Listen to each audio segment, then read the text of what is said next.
Hello, good afternoon. Welcome to Eileen IAS Ignite Foundation Newspaper Analysis Session. ഇന്ന് August 21 ആണ്. ഇന്നത്തെ ഹിന്ദു അതുപോലെ തന്നെ ഇന്ത്യൻ എക്സ്പ്രസ്സിലെ ഇമ്പോർട്ടന്റ് ആയിട്ടുള്ള ന്യൂസ് ആർട്ടിക്കിൾസ് ആണ് നമ്മൾ ഡിസ്കസ് ചെയ്യാനായിട്ട് പോകുന്നത്. നമ്മൾ നേരത്തെ പറഞ്ഞിരുന്നു ചില ദിവസങ്ങളിൽ എന്താണ് ന്യൂസ് വളരെയധികം ഉണ്ടാവും, ചില ദിവസങ്ങളിൽ ന്യൂസസ് കുറവായിരിക്കും. ഇന്ന് അൺഫോർച്ചുനേറ്റ്ലി നമുക്ക് കുറച്ച് ന്യൂസ് മാത്രമുള്ള ഒരു ദിവസമാണ്. അതുകൊണ്ട് ചിലപ്പോൾ നമ്മുടെ ഈ ഒരു സെഷന്റെ ദീർഘം എന്ന് പറയുന്നത് ചിലപ്പോൾ കുറച്ച് കുറവായിരിക്കും. ദെൻ നമുക്ക് നെക്സ്റ്റ് ക്ലാസ്സിൽ നല്ല നല്ല ആർട്ടിക്കിൾസ് വരുമെന്നുണ്ടെങ്കിൽ കുറച്ച് ലോങ് ആയിട്ടൊക്കെ എടുക്കാം. അപ്പൊ നമുക്ക് നോക്കാം ഇന്ന് എന്തൊക്കെയാണ് ന്യൂസ് ആർട്ടിക്കിൾസ് എന്ന്. ഫസ്റ്റ് ഓഫ് ഓൾ നമ്മൾ സക്സസ്ഫുള്ളി നമ്മുടെ അഗ്നി-5 മിസൈൽ ഉണ്ട്, അത് നമ്മൾ ടെസ്റ്റ് ചെയ്തു. അതുപോലെ തന്നെ ലോകസഭയിൽ നമ്മുടെ ഗെയിംസ് ഉണ്ടല്ലോ, ഓൺലൈൻ മണി വെച്ചിട്ടുള്ള ഗെയിംസുകൾ, അതൊക്കെ ബാൻ ചെയ്യാനായിട്ടുള്ള ഒരു ബില്ല് കൊണ്ടുവന്നു, അത് ലോകസഭയിൽ പാസ്സാക്കിയിട്ടുണ്ട്. അതുപോലെ തന്നെ ഇന്റർനാഷണൽ സോളാർ അലയൻസ് റിലേറ്റഡ് ഒരു ന്യൂസ് വന്നിട്ടുണ്ട്. എഡിറ്റോറിയലില് നമ്മൾ ട്രാൻസ്ജെൻഡേഴ്സിന്റെ ഒരു ഇഷ്യൂവിനെ കുറിച്ച് ഡിസ്കസ് ചെയ്യുന്നുണ്ട്. ദെൻ ടെക്സ്റ്റ് ആൻഡ് കോണ്ടെക്സ്റ്റില് മെഷീൻ റീഡബിൾ ഇലക്ട്രോണിക് റോൾ എന്ന് പറഞ്ഞൊരു സെഷൻ വന്നിട്ടുണ്ട്. Then at the last the Indian എക്സ്പ്രസിലെ എക്സ്പ്ലെയിനില് ഇന്ത്യ ചൈന ബയലാറ്ററൽ ടൈസിനെ കുറിച്ചും ഡിസ്കസ് ചെയ്യുന്നുണ്ട്. അപ്പോൾ ഇത്രയും കാര്യങ്ങളാണ് നമ്മൾ ഇന്ന് നോക്കാനായിട്ട് പോകുന്നത്. ഫസ്റ്റ് ഓഫ് ഓൾ നമ്മൾ നോക്കാനായിട്ട് പോകുന്നത് ഇന്ത്യയുടെ അഗ്നി-5 മിസൈലിനെ സക്സസ്ഫുള്ളി ടെസ്റ്റ് ചെയ്തു എന്നുള്ളൊരു ന്യൂസ് ആണ്. നമ്മൾ ഇന്ത്യനെ സംബന്ധിച്ചിടത്തോളം നല്ല ഒരു ന്യൂസ് ആണ്. അതെവിടെ നിന്നാണ്? നമ്മൾ ടെസ്റ്റ് റേഞ്ച് ചണ്ഡിപ്പൂർ ഒഡീഷയെന്നാണ് നമ്മൾ ഇത് സക്സസ്ഫുള്ളി ടെസ്റ്റ് ചെയ്തിരിക്കുന്നത്. ഇന്റർമീഡിയറ്റ് റേഞ്ച് ബാലിസ്റ്റിക് മിസൈൽ ആണ് ഇപ്പൊ നമ്മൾ ടെസ്റ്റ് ചെയ്തിരിക്കുന്ന അഗ്നി എന്ന് പറയുന്നത്. ഇന്റർമീഡിയറ്റ് റേഞ്ച് ബാലിസ്റ്റിക് മിസൈൽ ആണ്. അപ്പോൾ എന്താണ് ഈ ഇന്റർ കോണ്ടിനെന്റൽ അല്ലെങ്കിൽ ബാലിസ്റ്റിക് മിസൈൽസ്? നമ്മൾ മിസൈൽസ് എന്ന് പറയുമ്പോൾ എപ്പോഴും കേൾക്കുന്ന രണ്ട് ടേമാണ് ബാലിസ്റ്റിക് മിസൈൽസ്, അതുപോലെ തന്നെ ക്രൂയിസ് മിസൈൽസ് എന്ന് പറയുന്നത്. അപ്പൊ നമുക്ക് ഇതെന്താണ് ഈ ബാലിസ്റ്റിക് മിസൈൽസ് അതുപോലെ തന്നെ ക്രൂയിസ് മിസൈൽസ് എന്ന് നോക്കാം. ബാലിസ്റ്റിക് മിസൈൽസ് എന്ന് പറഞ്ഞാൽ നമ്മളൊരു ട്രജക്ടറിയിൽ മൂവ് ചെയ്യുന്നതാണ്, ഒരു പാരബോളിക് പാത്തിൽ മൂവ് ചെയ്യുന്നതാണ്. അപ്പൊ നമ്മൾ ഈ കൊടുത്തിരിക്കുന്ന ഒരു വെഹിക്കിളും അതുപോലെ തന്നെ ഇവിടെ ഒരു ടാർഗറ്റും ഉണ്ട്. അപ്പൊ അതിനകത്ത് നിന്ന് ഈ ഫസ്റ്റ് മുകളിൽ കൂടെ ഈ പോകുന്ന ഈ ഒരു പാരാബോളിക് പാത്തിലൂടെ പോകുന്നതാണ് നമ്മൾ ബാലിസ്റ്റിക് മിസൈൽസ് എന്ന് പറയുന്നത്. നമ്മൾ ബോളൊക്കെ എറിയുമല്ലോ, ബോളൊക്കെ എറിയുമ്പോൾ അതെങ്ങനെയാ പോവാ? ബോൾ എറിയുന്ന സമയത്ത് അത് മുകളിലോട്ട് പോകും, അത് കഴിഞ്ഞിട്ട് അതൊരു അവിടെ നിന്ന് നേരെ താഴോട്ടായിട്ട് പോകും, ഒരു പാരാബോളിക് പാത്തിലാണ് പോകുന്നത്. അതേ സിസ്റ്റം തന്നെയാണ് നമ്മുടെ ഈ ബാലിസ്റ്റിക് മിസൈൽസിലും ഫോളോ ചെയ്യുന്നത്. അതിനകത്തൊരു ട്രജക്ടറി ഉണ്ടാവും.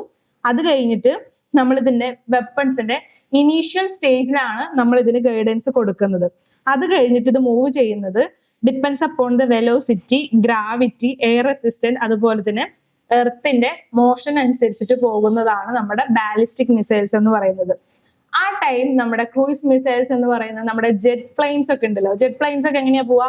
അത് ഗൈഡഡ് ആയത് നമ്മൾ ആ ഒരു ലോഞ്ച് ചെയ്ത് അത് ആ ടാർഗറ്റ് എത്തുന്നവരെ പോയിക്കൊണ്ടിരിക്കും. അതാണ് നമ്മുടെ ക്രൂയിസ് മിസൈൽസ് എന്ന് പറയുന്നത്. ഈ രണ്ടാമത് കൊടുത്തിരിക്കുന്നത് നമ്മുടെ ക്രൂയിസ് മിസൈൽസിന്റെ പാത്താണ്. അതായത് അത് പോകുന്ന സമയത്ത് തടസ്സങ്ങളും എല്ലാം അനുസരിച്ചിട്ട് ഇതിനെ ട്രാക്ക് മാറ്റാനൊക്കെ ആയിട്ട് പറ്റും ക്രൂയിസ് മിസൈൽസ് എന്ന് പറയുന്നത്. ഇത് remain atmosphere through out the fight. Ballistic missiles എന്താണ്? ഫസ്റ്റ് നമ്മൾ അത് ലോഞ്ച് ചെയ്ത് കഴിയുമ്പോൾ ഇത് എന്ത് ചെയ്യുന്ന വെച്ച് കഴിഞ്ഞാൽ അത് അറ്റ്മോസ്ഫിയറിന് പുറത്തേക്ക് പോകും. അത് കഴിഞ്ഞിട്ട് എബോവ് അറ്റ്മോസ്ഫിയർ കൂടെ പോയിട്ട് ആ ടാർഗറ്റ് എത്തുന്ന സമയത്താണ് അത് തിരിച്ച് അറ്റ്മോസ്ഫിയറിലേക്ക് വരുന്നത്. അതുകൊണ്ട് തന്നെ എന്താണ് ഇതിനെ പെട്ടെന്ന് ഡിറ്റക്ട് ചെയ്യാനായിട്ട് പറ്റില്ല. ദെൻ നമ്മുടെ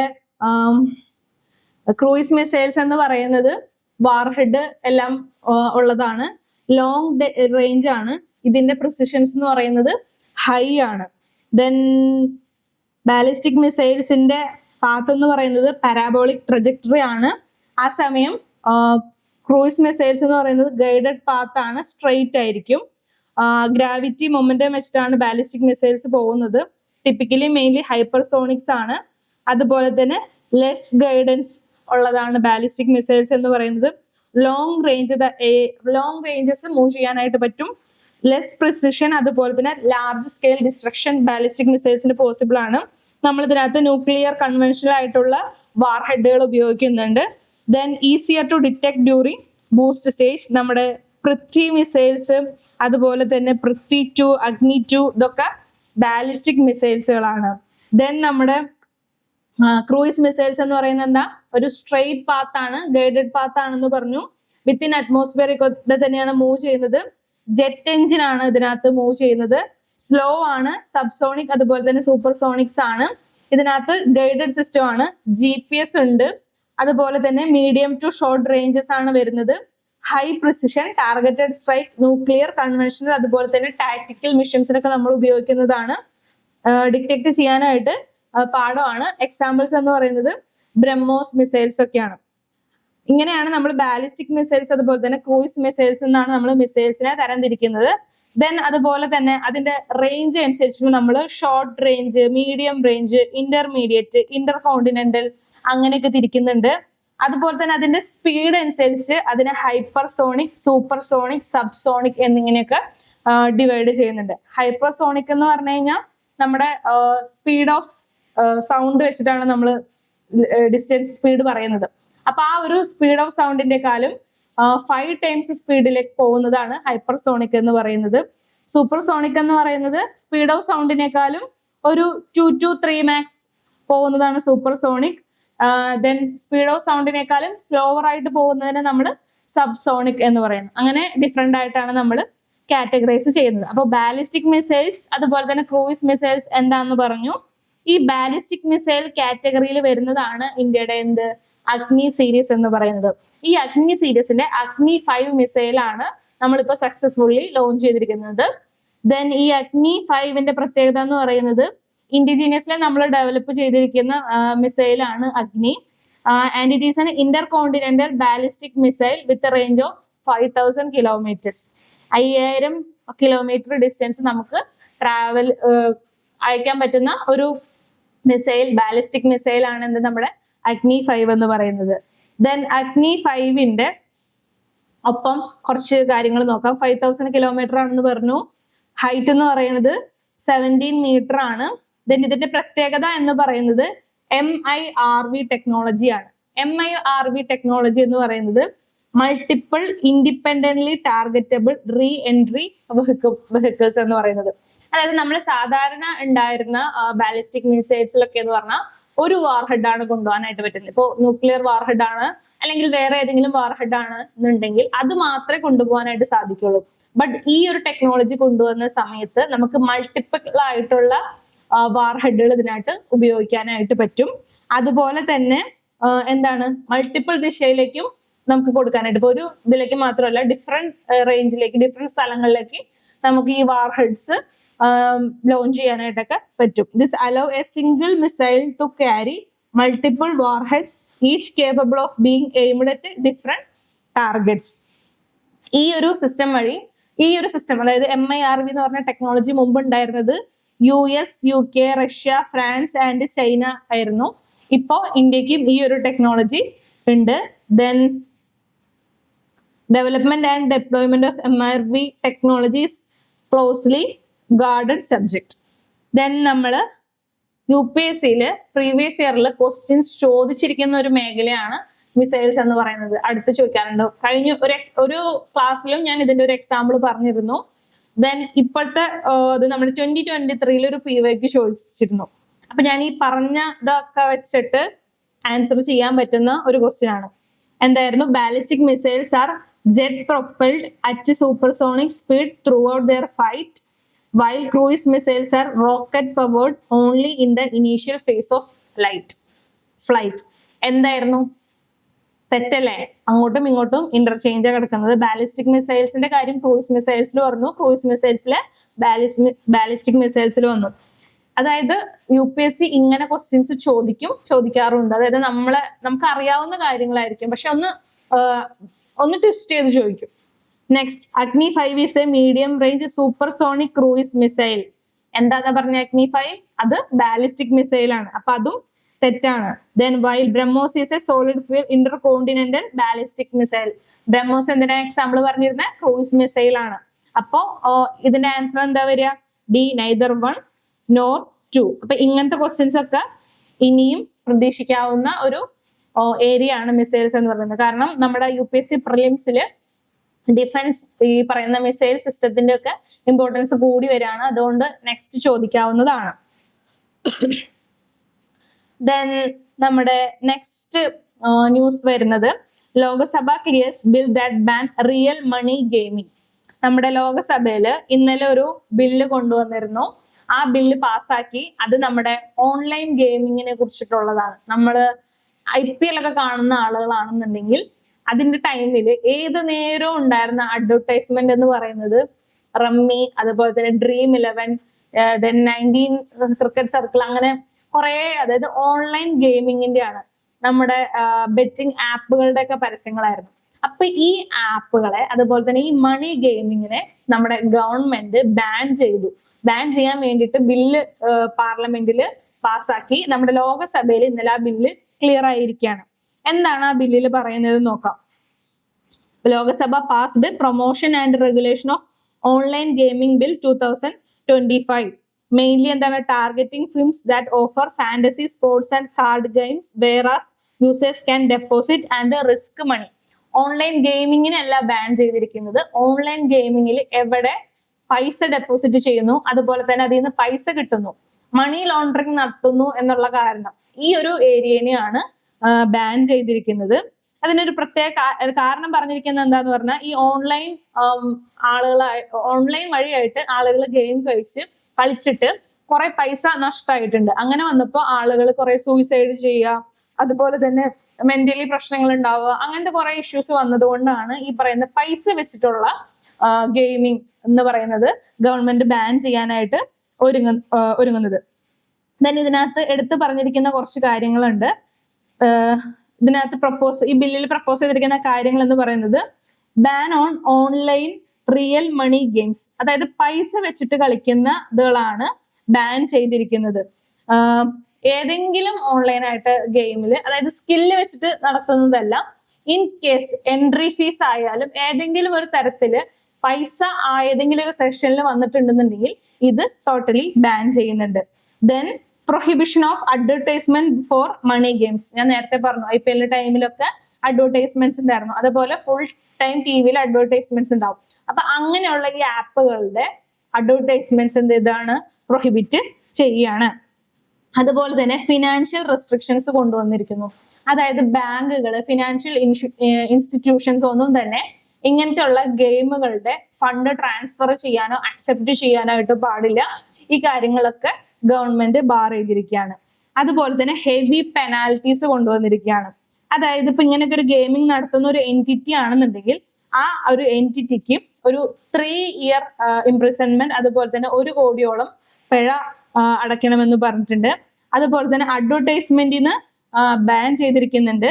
ദെൻ ഇനി അഡ്വർടൈസ്മെന്റ് വഴി ആളുകളെ അട്രാക്ട് ചെയ്യുകയാണെന്നുണ്ടെങ്കിൽ അങ്ങനെ ചെയ്യുന്ന ആളുകൾക്ക് 2 years ഇംപ്രിസൺമെന്റ്, അതുപോലെ തന്നെ 50 lakh ഫൈനും ഇതിന്റെ ഭാഗമായിട്ട് കൊണ്ടുവന്നിട്ടുണ്ട്. അതുപോലെ തന്നെ കോർപ്പറേറ്റ് അക്കൗണ്ടബിലിറ്റി, അതിന്റെ എക്സിക്യൂട്ടീവ്സിനായിരിക്കും ഇതിന്റെ ഉത്തരവാദിത്തം. ഇൻ കേസ് എന്തെങ്കിലും പിടിച്ചു കഴിഞ്ഞാൽ അവര് റെസ്പോൺസിബിൾ ആയിരിക്കും. അതുപോലെ തന്നെ promotion of sports, social games, ഇതിനൊന്നും പ്രശ്നമില്ല. ദെൻ ഗെയിംസിനെ ഇതിന്റെ ഭാഗമായിട്ട് എന്താണ് ക്ലാസിഫൈ ചെയ്തിട്ടുണ്ട്, സ്പോർട്സ്, ഗെയിമിംഗ്, അങ്ങനെ. ദെൻ ഗെയിംസിന് ലൈസൻസിങ്, അതുപോലെ തന്നെ റെഗുലേഷൻസ് കൊണ്ടുവരുന്നുണ്ട്. Consumer protection, then prevention of addiction. ഈ ഓൺലൈൻ ഗെയിമിംഗ് എന്ന് പറയുന്നത് എന്താണ്, അഡിക്ഷൻ ആണ്. അതുവഴി ആളുകൾ എന്തൊക്കെ ചെയ്യുന്നുണ്ട്, സൂയിസൈഡ്, അങ്ങനെയുള്ള അറ്റംപ്റ്റുകളൊക്കെ ചെയ്യുന്നുണ്ടെന്ന് പറഞ്ഞു. അപ്പോൾ ഈ അഡിക്ഷൻസ് പ്രിവെന്റ് ചെയ്യുക. അതുപോലെ തന്നെ safe guard against under gaming, അതുപോലെ തന്നെ ആന്റി മണി ലോണ്ടറിങ് മെഷേഴ്സ്. ഈ ഒക്കെ കാരണങ്ങളൊക്കെ പറഞ്ഞിട്ട് ആണ് ഈ ഒരു ബില്ല് നമ്മൾ കൊണ്ടുവന്നിരിക്കുന്നത്.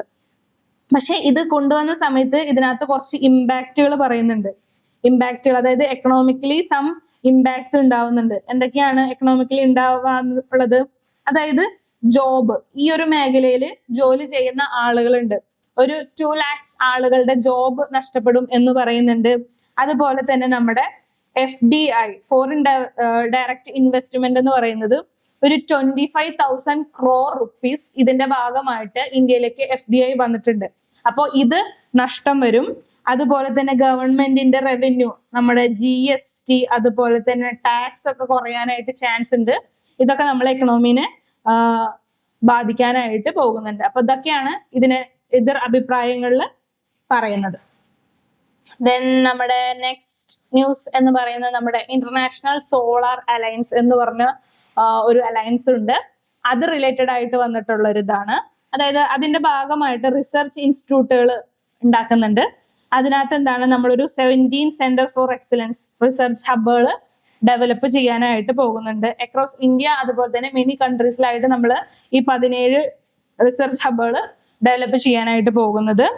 അപ്പോൾ എന്താണ് ഇന്റർനാഷണൽ സോളാർ അലയൻസ് അല്ലെങ്കിൽ ISA എന്ന് പറയുന്നത്? നമ്മുടെ ട്രോപ്പിക് ഓഫ് ക്യാൻസർ അതുപോലെ തന്നെ ട്രോപ്പിക് ഓഫ് കാപ്രിക്കോൺ, ഈ ഒരു ഏരിയയിലുള്ള കൺട്രീസിൽ എന്താണ് ഏറ്റവും കൂടുതൽ സണ്ണിന്റെ എനർജി, സോളാർ എനർജി കിട്ടുന്നത്. അപ്പൊ ഈ ഏരിയയിലുള്ള കൺട്രീസിനെ കൂട്ടിയിട്ട് ഈ സോളാർ റിലേറ്റഡ് ആയിട്ടുള്ള solar energy related developments, research കാര്യങ്ങൾ, ഇതിന്റെ ഒരു കൂട്ടായ്മ ഉണ്ടാക്കാൻ വേണ്ടിയിട്ട് കൊണ്ടുവന്നിട്ടുള്ള ഒരു പ്രോഗ്രാമാണ് ഇന്റർനാഷണൽ സോളാർ അലയൻസ് എന്ന് പറയുന്നത്. ഇന്ത്യ അതുപോലെ തന്നെ ഫ്രാൻസിന്റെ collaborative address to climate change with solar energy solutions ആണ് ഇതിൽ വരുന്നത്.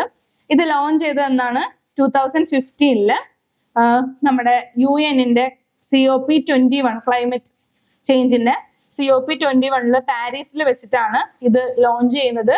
2017 ഇത് കമ്മിങ് ടു ഫോഴ്സ് ആവുന്നത്. ഇതിന്റെ വിഷൻ എന്ന് പറയുന്നത് let us together make the sun brighter. Then aims, നമ്മുടെ സസ്റ്റൈനബിൾ ഡെവലപ്മെന്റ് ഗോൾസിലെ 2 എയിംസ് ഇതിനകത്ത് വരുന്നുണ്ട്. അഫോർഡബിൾ ആൻഡ് ക്ലീനർ എനർജി, നമ്മുടെ സോളാർ എനർജി ഉപയോഗിച്ചിട്ട് കൂടുതൽ ഇലക്ട്രിസിറ്റി പ്രൊഡ്യൂസ് ചെയ്യുക, അങ്ങനെ affordable and clean energy. Then 13 climate action. ഈ 2 എയിമുകളും ഇത് വഴിയിട്ട് നമുക്ക് കംപ്ലീറ്റ് ആക്കാൻ പറ്റും. ദെൻ ഇതിനകത്ത് 120 സിഗ്നേറ്ററീസ് ഉണ്ട്. 102 റാക്ടിഫൈ ചെയ്തിട്ടുണ്ട്. All UN members can join ISA. No tropical countries can join but lack voting rights. ഇതിന്റെ ഹെഡ് ക്വാർട്ടേഴ്സ് വരുന്നത് എവിടെയാണ്? ഗുരുഗ്രാം, ഇന്ത്യയിലാണ്. അതായത് ഒരു UN റിലേറ്റഡ് ആയിട്ടുള്ള അല്ലെങ്കിൽ അത്ര ഇന്റർനാഷണൽ ലെവൽ ആയിട്ടുള്ള ഒരു പ്രോഗ്രാമിന്റെ ഹെഡ് ക്വാർട്ടേഴ്സ് ഫസ്റ്റ് ഇന്ത്യയിൽ വരുന്നത് ഏതാണ്? ഈ ISAയുടെ ഹെഡ് ക്വാർട്ടേഴ്സ് ആണ്. ദെൻ ഇതിന്റെ മിഷൻ എന്ന് പറയുന്നത് every home no matter how far away will have a light at home. Then UN general assembly ഇതിന് ഒബ്സർവ് സ്റ്റാറ്റസ് ഇൻ 2021 കൊടുത്തിട്ടുണ്ട്. ദെൻ ഇതിന്റെ ഭാഗമായിട്ട് കുറച്ച് വന്നിട്ടുള്ള പ്രോഗ്രാമുകളാണ് one sun one world one grid programme, അതുപോലെ തന്നെ Indian technical and economic corporation scheme, SolarX startup challenge, solar technology application, ISA solar fellowship, അതുപോലെ തന്നെ വയബിലിറ്റി ഗ്യാപ്പ് ഫണ്ടിങ് സ്കീം എന്നൊക്കെ പറയുന്നത്. അപ്പോൾ ഈ ഒരു കാര്യങ്ങളാണ് ഇതിനകത്ത് പറയുന്നത്. ഇതിന്റെ ഭാഗമായിട്ട് നമ്മുടെ ഇന്ത്യയുടെ ഒരു ഇപ്പോഴത്തെ സോളാർ കപ്പാസിറ്റി എന്ന് പറയുന്നത് 119 ഗിഗാവാട്ട്സ് ആണ് ആസ് പെർ ജൂലൈ 2025. അപ്പൊ ഈ ഒരു ISA എന്ന് പറയുന്നത് ഇമ്പോർട്ടന്റ് ആയിട്ടുള്ള മിഷൻ ആയതുകൊണ്ട് തന്നെ ഇത് 2015 നമ്മുടെ 2016 പ്രിലിംസിൽ നമുക്ക് ഇത് റിലേറ്റഡ് ഒരു PYQ ചോദിച്ചിട്ടുണ്ട്. എന്തായിരുന്നു? The international solar alliance was launched at UN climate change conference 2015. ശരിയാണ്. Then alliance includes all the member countries United Nations. തെറ്റാണ്. നമ്മുടെ ആൻസർ വന്നത് എന്തായിരുന്നു? 1 ഓൺലി ആയിരുന്നു.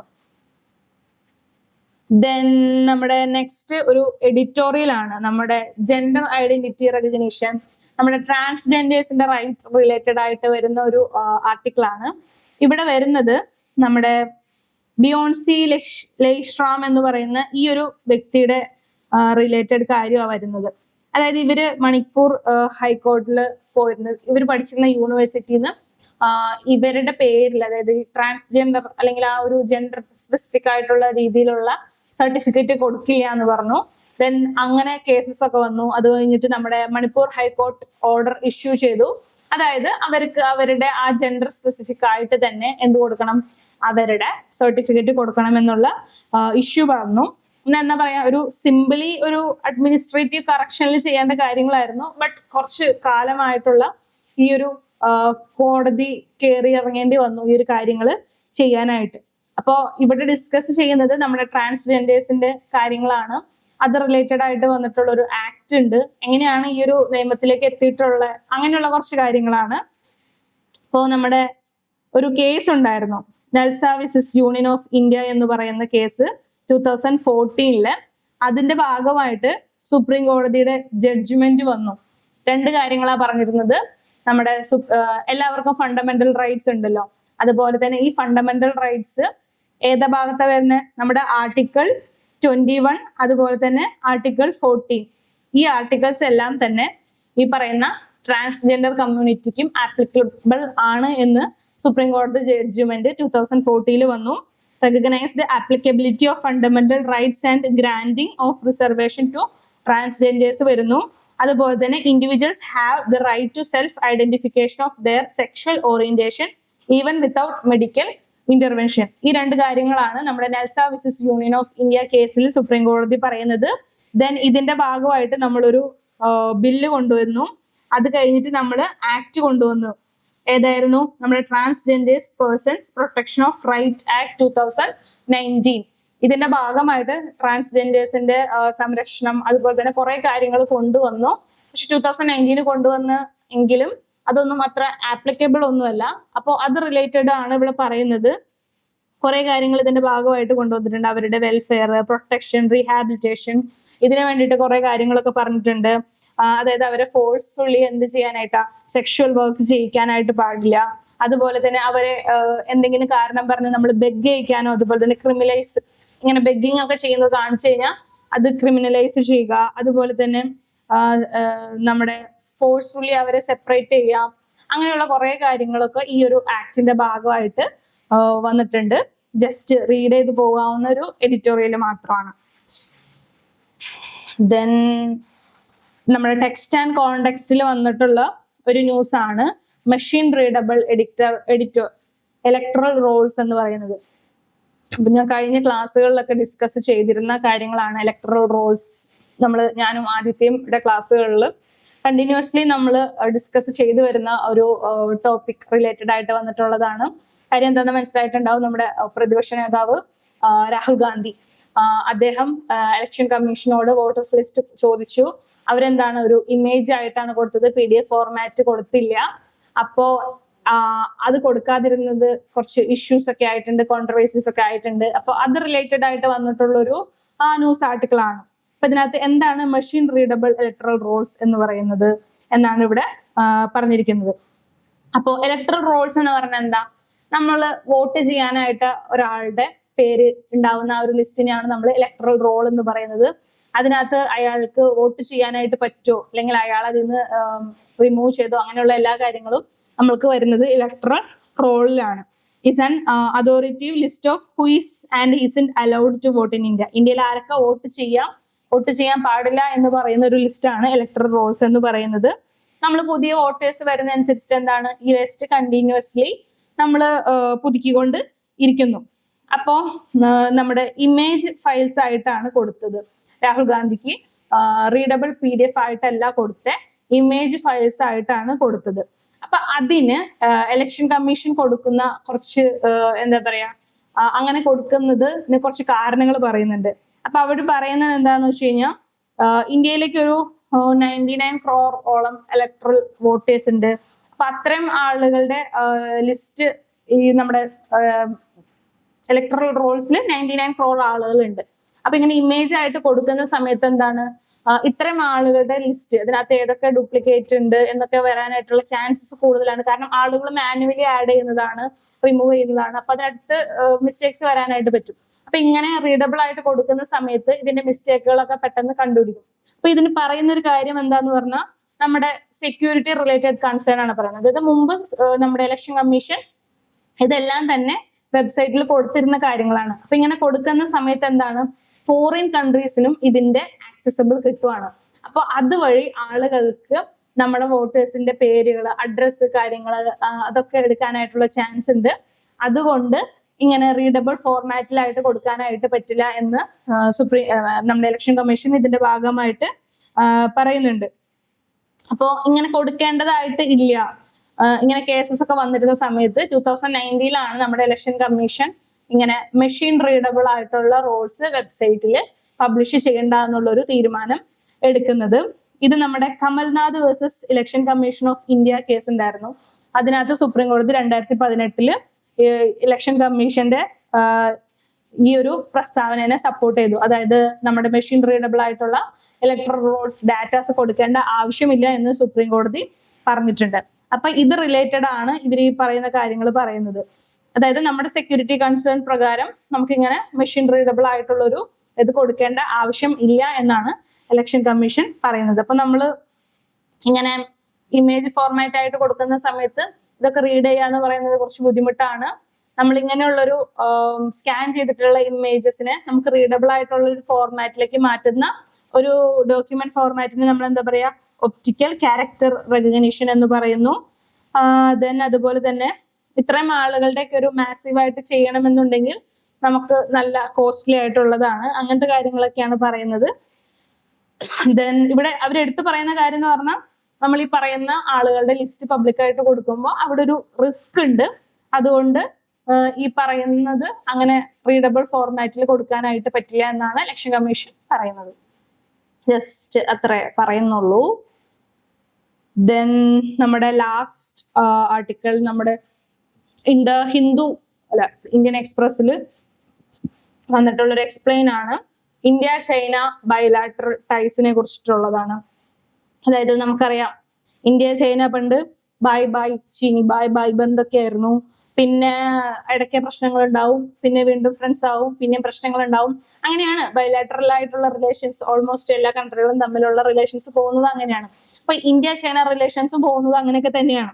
അപ്പൊ നമ്മള് ലാസ്റ്റ് നമ്മുടെ ചൈനീസ് പ്രസിഡന്റ് 2019 ഇന്ത്യയിൽ വന്നിരുന്നു. നമ്മുടെ മഹാബലിപുരത്ത് വെച്ചിട്ട് നമ്മുടെ പ്രൈം മിനിസ്റ്റർ അവരായിട്ട് മീറ്റ് ചെയ്തിരുന്നു. അതുപോലെ തന്നെ കൃഷ്ണ ബട്ടർബോൾ റോക്ക് അവിടെയൊക്കെ വെച്ചിട്ട് ടൈസ് കുറെ കാര്യങ്ങളൊക്കെ സൈൻ ചെയ്യുകയും ഒക്കെ ഉണ്ടായിരുന്നു. അപ്പൊ അതായത് അന്ന് ഇന്ത്യ ചൈന തമ്മിൽ നല്ലൊരു റിലേഷൻ ആയിരുന്നു. അത് കഴിഞ്ഞിട്ട് നമ്മുടെ 8 മാസം കഴിയുമ്പോഴാണ് എന്ത് വരുന്നത്, നമ്മുടെ ഗാൽവൻ ട്രൂപ്സ് ഇഷ്യൂസ് ഒക്കെ വരുന്നത്. വീണ്ടും ഇന്ത്യ ചൈന ആയിട്ടുള്ള ബന്ധത്തിന് ബ്രോക്ക് വരുന്നു, അവിടെ പ്രശ്നങ്ങൾ ഉണ്ടാകുന്നു. അത് കഴിഞ്ഞ് പിന്നെ എന്താ പറയാ, നമ്മുടെ ടൈസിനൊക്കെ റപ്ചർ ഒക്കെ സംഭവിക്കുന്നു. അത് കഴിഞ്ഞിട്ട് ഒരു 2024 ആവുന്ന സമയത്ത് നമ്മുടെ ട്രംപ് വരുന്നു. ട്രംപ് വീണ്ടും അമേരിക്കയിലേക്ക് തിരിച്ചു വരുന്നു. അത് കഴിഞ്ഞ് അദ്ദേഹം വീണ്ടും അമേരിക്കൻ പ്രസിഡന്റ് ആയിട്ട് മാറുന്നു. ആ സമയത്ത് അവരെന്ത് ചെയ്യാനായിട്ട് തുടങ്ങി, അവർ ചൈനയ്ക്ക് നല്ല രീതിയിലായിട്ടുള്ള ബാൻസ് കൊണ്ടുവരാനായിട്ട് തുടങ്ങി, നല്ല രീതിയിൽ പണി കൊടുക്കാനായിട്ട് തുടങ്ങി. ഇപ്പൊ ഇന്ത്യക്കും പണി കൊടുക്കുന്നു. അപ്പൊ അങ്ങനെ വന്നപ്പോൾ ഈ രണ്ട് രാജ്യങ്ങളും ഇന്ത്യ ചൈന തമ്മിലുള്ള ട്രേഡ് റിലേഷൻസ് അതുപോലെ തന്നെ ബൈലാറ്ററൽ ആയിട്ടുള്ള റിലേഷൻസ് ഒക്കെ കുറച്ച് കൂടാനായിട്ട് തുടങ്ങി. അപ്പോൾ ആ ഒരു കാര്യങ്ങളാണ് ഇവിടെ ഡിസ്കസ് ചെയ്യുന്നത്. അപ്പൊ അതുകൊണ്ട് ട്രംപിന്റെ ഇലക്ഷന് ശേഷം കുറെ മാറ്റങ്ങൾ വന്നു. നമ്മൾ കുറെ കാര്യങ്ങളൊക്കെ അടച്ചിരുന്നു. അതായത് നമ്മുടെ കൈലാഷ് മാനസരോവർ യാത്ര, അതൊക്കെ നമ്മൾ ഇന്ത്യ ചൈന തമ്മിലുള്ള റിലേഷൻസ് ബ്രോക്കായ സമയത്ത് അതൊക്കെ നിർത്തലാക്കിയിരുന്നു. അപ്പോൾ അതൊക്കെ തുറന്നു കൊടുത്തിട്ടുണ്ട്. അതുപോലെ തന്നെ ഇന്ത്യയിലേക്ക് ചൈനീസ് നാഷണൽസിന് വീണ്ടും ഇന്ത്യ വിസ ഒക്കെ കൊടുക്കാനായിട്ട് തുടങ്ങിയിട്ടുണ്ട്. ദെൻ നമ്മുടെ foreign minister Chinese foreign minister ഒക്കെ മീറ്റ് ചെയ്തിട്ടുണ്ട്. ഇപ്പൊ ഷാൻഹായ് കോർപ്പറേഷനിലൊക്കെ ഒരുമിച്ച് പോകാനൊക്കെ ആയിട്ട് പോകുന്നുണ്ട്. ദെൻ ഇവിടെ ഡിസ്കസ് ചെയ്യുന്നത് ഒരു ട്വിൻ ട്രാക്ക് മൂവ്മെന്റ്സിനാണ്. ഇന്ത്യ ചൈന ഒരു ബൈലാറ്ററൽ വരുന്നത് രണ്ട് കാര്യങ്ങളാണ്. ഒന്ന് ബോർഡർ ഇഷ്യൂസ്, ദെൻ ബൈലാറ്ററൽ ടൈസിനെ കുറിച്ചാണ് നമ്മൾ ഫോർവേഡ് നോക്കിക്കൊണ്ടിരിക്കുന്നത്. ഇവിടെ എടുത്തു പറയുന്നത് നമ്മളൊരു എക്സ്പോർട്ട് കമ്മിറ്റി ഇതിന് വേണ്ടിയിട്ട് ഫോം ചെയ്തിട്ടുണ്ട്. India China border affairs working mechanism four consultation and coordination, അതിനെ കുറിച്ച് പറയുന്നുണ്ട്. അതുപോലെ തന്നെ ഇതിന്റെ ഭാഗമായിട്ട് നമ്മൾ കുറെ പാസസ് ഒക്കെ റീ ഓപ്പൺ ചെയ്തിട്ടുണ്ട്. അതായത് ലിപ്ലെറ്റ് പാസ്, ഷിബുക്ല പാസ്, അതുപോലെ തന്നെ നാദുല പാസ്, ഇതൊക്കെ വീണ്ടും ഓപ്പൺ ചെയ്തിട്ടുണ്ട്. നമ്മുടെ trans border rivers corporation Chinese side to agree share hydrological information during emergency situation based on humanitarian consideration, ഇതൊക്കെ പറയുന്നുണ്ട്. മാറ്റങ്ങളൊക്കെ കൊണ്ടുവന്നു എന്നൊക്കെ പറയുന്നുണ്ട്. എന്നാലും ഇപ്പോഴും ബോർഡറിലൊക്കെ എന്താണ് 50,000 ട്രൂപ്സ് ഒക്കെ ഇപ്പൊ സ്റ്റിൽ ലഡാക്ക് അവിടെ തന്നെ ഇപ്പോഴും ഉണ്ട്. അതുപോലെ തന്നെ ഓപ്പറേഷൻ സിന്ദൂർ നടന്ന സമയത്ത് നമ്മൾ കണ്ടതാണ്, ചൈനയുടെ സപ്പോർട്ട് എന്ന് പറയുന്നത് പാകിസ്ഥാനൊക്കെ ആയിരുന്നു. ദെൻ അതുപോലെ തന്നെ ഇപ്പോ ചൈന വലിയൊരു ഡാം പണിയാനായിട്ട് പോകുന്നുണ്ട് ബ്രഹ്മപുത്രയുടെ അക്രോസ് ആയിട്ട്, യോലങ് സാങ്പോ എന്ന് പറയുന്നത്. അപ്പൊ അത് നമ്മുടെ നോർത്ത് ഈസ്റ്റേൺ സ്റ്റേറ്റിനൊക്കെ നല്ല രീതിയിൽ ബാധിക്കുന്നതാണ്. അതിനെക്കുറിച്ചൊക്കെ പറയുന്നുണ്ട്. ദെൻ നമ്മുടെ ഷാങ്ഹായ് കോർപ്പറേഷനെ കുറിച്ച് പറയുന്നുണ്ട്. അതുപോലെ തന്നെ ചൈനയുടെ എക്സ്പോർട്ട് എന്ന് പറയുന്നത് ഇന്ത്യക്ക് ക്രിട്ടിക്കൽ ആയിട്ടുള്ള കാര്യങ്ങളാണ് എന്നുള്ളതൊക്കെയാണ് നമ്മളിവിടെ ഡിസ്കസ് ചെയ്യുന്നത്. അപ്പൊ ഇത്രയും കാര്യങ്ങളാണ് ഇന്ന് നമുക്ക് വലിയ രീതിയിലുള്ള എന്താ സോറി എഡിറ്റോറിയൽസ് അങ്ങനെയുള്ളതൊന്നും ഉണ്ടായില്ല. നമുക്ക് ലോക്കൽ ആയിട്ടുള്ള കുറച്ച് ന്യൂസുകളാണ്, ബട്ട് കുറച്ച് ഇമ്പോർട്ടൻ്റ് ആയിട്ടുള്ള പ്രിലിംസ് പെർസ്പെക്റ്റീവില് ഇമ്പോർട്ടൻ്റ് ആയിട്ടുള്ള കുറച്ച് ന്യൂസുകളാണ് നമ്മൾ ഇന്ന് ഡിസ്കസ് ചെയ്തത്. അപ്പൊ എന്തൊക്കെയായിരുന്നു? ഫസ്റ്റ് ഓഫ് ഓൾ നമ്മുടെ സക്സസ്ഫുള്ളി നമ്മുടെ അഗ്നി 5 മിസൈല് ടെസ്റ്റ് ചെയ്തു. അതിനെക്കുറിച്ചാണ് നമ്മൾ ഫസ്റ്റ് ന്യൂസിൽ പറഞ്ഞത്. സെക്കൻഡ് നമ്മൾ പറഞ്ഞത് നമ്മുടെ ഓൺലൈൻ റിയൽ മണി വെച്ചിട്ടുള്ള ഗെയിമിങ് അതിനെ ബാൻ ചെയ്യാനായിട്ടുള്ള ബില്ല് കൊണ്ടുവന്നിട്ടുണ്ട്. അത് ലോകസഭയിൽ പാസ് ചെയ്തു എന്ന് പറഞ്ഞു. ദെൻ നമ്മുടെ ഇന്റർനാഷണൽ സോളാർ അലയൻസിനെ കുറിച്ച്, അതിന്റെ റിസർച്ച് ഹബ്ബുകൾ തുടങ്ങുന്നുണ്ട്, സെർച്ചിങ് സെന്റേഴ്സ് തുടങ്ങാനായിട്ട് പോകുന്നുണ്ട് അക്രോസ് ദ കൺട്രീസ്. അതിനെ കുറിച്ച് നമ്മൾ ഡിസ്കസ് ചെയ്തു. ദെൻ നമ്മൾ നമ്മുടെ ജെൻഡർ ഐഡന്റിറ്റി റിലേറ്റഡ് ആയിട്ടുള്ള ഒരു എഡിറ്റോറിയലാണ് ഡിസ്കസ് ചെയ്തത്. അത് കഴിഞ്ഞിട്ട് നമ്മുടെ മെഷീൻ റീഡബിൾ ഇലക്ട്രൽ റോൾസിനെ കുറിച്ച് ഡിസ്കസ് ചെയ്തു. ദെൻ ലാസ്റ്റ് നമ്മൾ ഇന്ത്യ ചൈന ബൈലാറ്ററൽ ടൈസിനെ കുറിച്ച് ഒക്കെ ഡിസ്കസ് ചെയ്തു. ഈ ഇന്ത്യ ചൈന ഈ ടൈസ് ഒക്കെ ഇനിയും ന്യൂസസ് ഒക്കെ വരാനായിട്ടുള്ള പോകുന്ന ഒരു ഏരിയ ആണ്. അപ്പൊ നമുക്ക് അന്ന് ഇതിനെ കുറിച്ചൊക്കെ കൂടുതലായിട്ട് ഡിസ്കസ് ചെയ്യാം. എല്ലാവരും വീഡിയോസ് കാണാം, ന്യൂസ് പേപ്പർ വീഡിയോസ് ഒക്കെ കാണാം. ഡൗട്ട്സ് ഒക്കെ ഉണ്ടെങ്കിൽ നിങ്ങൾക്ക് കമന്റ് ഒക്കെ ആയിട്ട് ചോദിക്കാവുന്നതാണ്. അപ്പൊ നമുക്ക് നെക്സ്റ്റ് സെക്ഷനിൽ വീണ്ടും കാണാം. അതുവരേക്കും ബൈ.